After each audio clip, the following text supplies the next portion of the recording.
చూసుకున్నట్లయితే గ్యాస్ సిలిండర్లకు సంబంధించి తాజా సమాచారం.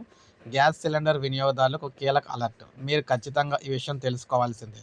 లేదంటే మాత్రం ఇబ్బంది పడాల్సి రావచ్చు. ఎందుకని అనుకుంటున్నారా? అయితే ఆయిల్ మార్కెటింగ్ కంపెనీలు ఇప్పుడు సిలిండర్ వాడేవారికి మెసేజ్‌లు పంపుతుంది. మీకు కూడా ఈ మెసేజ్‌లు వచ్చి ఉంటే మీరు అప్రమత్తం కావాల్సిందే.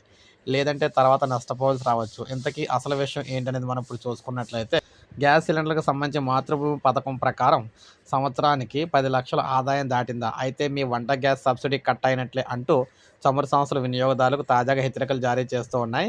కేంద్ర ప్రభుత్వ ఆదేశాల మేరకు ఆదాయ పన్ను శాఖ రికార్డులను ఆధారం చేసుకొని వంట గ్యాస్ సబ్సిడీ అర్హతలపై గట్టి నిఘా పెట్టారు. Indian oil corporation, Hindustan petroleum, Bharat petroleum సంస్థలు పన్ను చెల్లించే ఆదాయం 10,00,000 దాటిన వారిని గుర్తిస్తూ ఉన్నాయన్నమాట. తాజాగా కస్టమర్లకు వస్తున్న మెసేజ్‌లో ఒక కఠినమైన నిబంధన విధించారు. 7 రోజుల్లోగా ఈ నోటీసులకు సంధించకపోతే సబ్సిడీని శాశ్వతంగా నిలిపివేస్తామని స్పష్టం చేశారు. గతంలో ఉన్న సెల్ఫ్ డిక్లరేషన్ విధానానికి పూర్తిగా స్వస్తి పలికి ఇప్పుడు నేరుగా అధికారిక ఆదాయ పన్ను డేటాతో ఎల్‌పీజీ కస్టమర్ల వివరాలనైతే సరిపోల్చుకుంటూ ఉన్నారనమాట.